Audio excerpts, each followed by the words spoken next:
Hi everyone, it's Janis here with a new episode to help you build better daily structure and be in control of your life. Wouldn't it be great to have motivation and drive so that you could continuously work on your tasks and get them done with a great enjoyment? To accomplish that, we will need to look at how motivation has developed over time and how it works in the different settings.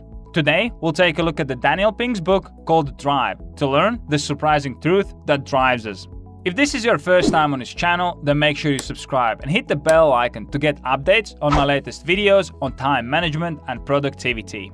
Also consider joining my free productivity mastermind group where I do live coaching calls and live Q&As where you have a chance to ask me any questions. Thousands of years ago, man was solely driven by his own survival. His aim was to find food, shelter, and pass on his genes. That was motivation 1.0.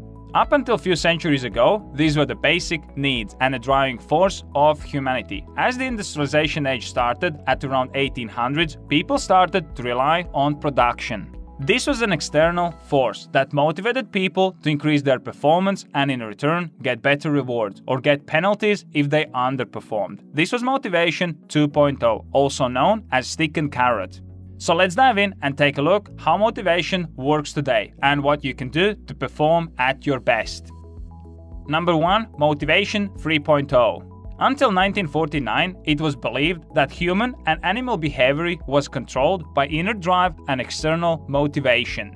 But then, Professor of Psychology Harry Harlow made a discovery that disproved this theory with an experiment that he conducted. He gave 8 monkeys a mechanical puzzle. Since the primates wouldn't receive any reward for solving it, he was convinced that the monkeys wouldn't bother with it. However, the monkeys gave it a try and without any external rewards, solved it with a great enjoyment. The same instinct motivation applies to humans as well. When people enjoy what they're doing, they will work much harder and consistently than those who are promised a huge rewards. Number 2. Intrinsic and extrinsic motivation. Intrinsic motivation comes from enjoying the activity by doing it, while extrinsic motivation is when you do something because you want to get something. Children are extremely intrinsically motivated when they're young, but as they grow up, this intrinsic motivation goes away as they experience more and more extrinsic rewards. Kids are always enjoying different activities like drawing and helping their parents, but with time, this intrinsic motivation goes away. This is because they are told, if you'll clean up your room, then I'll buy you an ice cream, or if you'll go to the shop, then you can keep the change. Of course, when the next time they'll be asked to do these things, they will also expect the rewards to be in the place. In one experiment, children were asked to draw. Some were promised a certificate, while others were not. After some time, when everyone sat down to draw without rewards, children who previously were promised rewards didn't want to draw anymore because they were previously extrinsically motivated. Number 3. Stick and carrot consequences.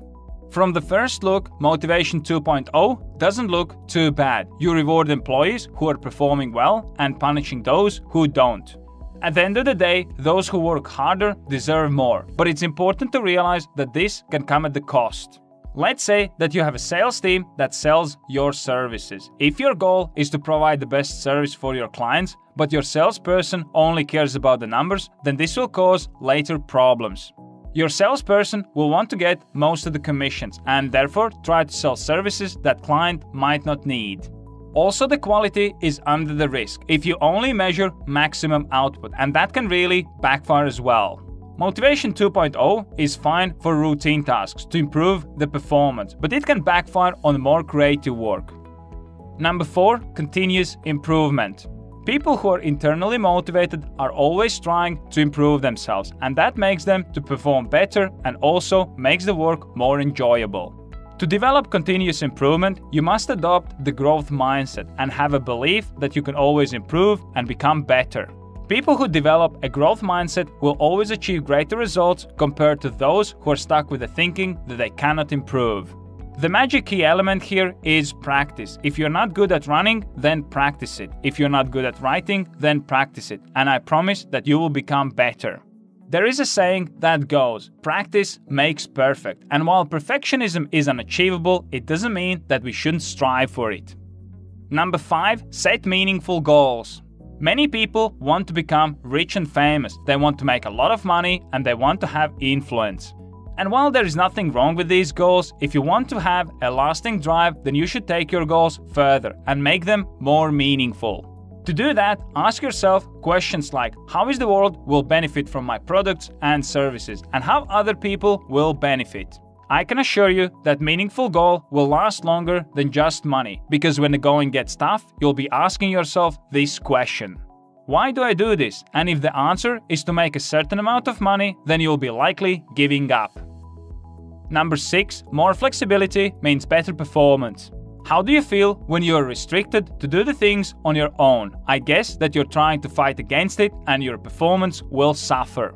That's why it's a better approach to give your team more flexibility. Instead of telling them how the job needs to be done, you can tell them what outcome is supposed to look like.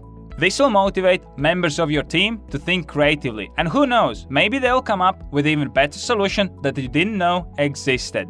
But one thing is certain, if you give your team more flexibility, then they'll perform much better and they'll work with more enthusiasm.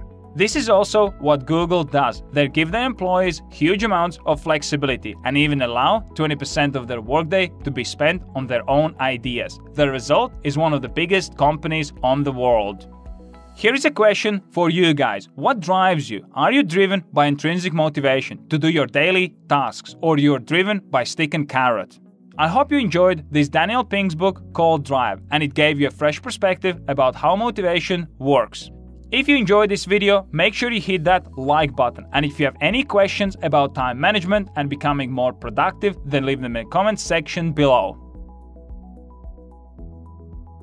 If you want to learn how to set better goals, make better decisions, and build solid structure in your life, then check out my free Productivity Mastermind course to take your productivity to the next level. Also, be sure to subscribe and hit the bell icon so you don't miss my upcoming videos.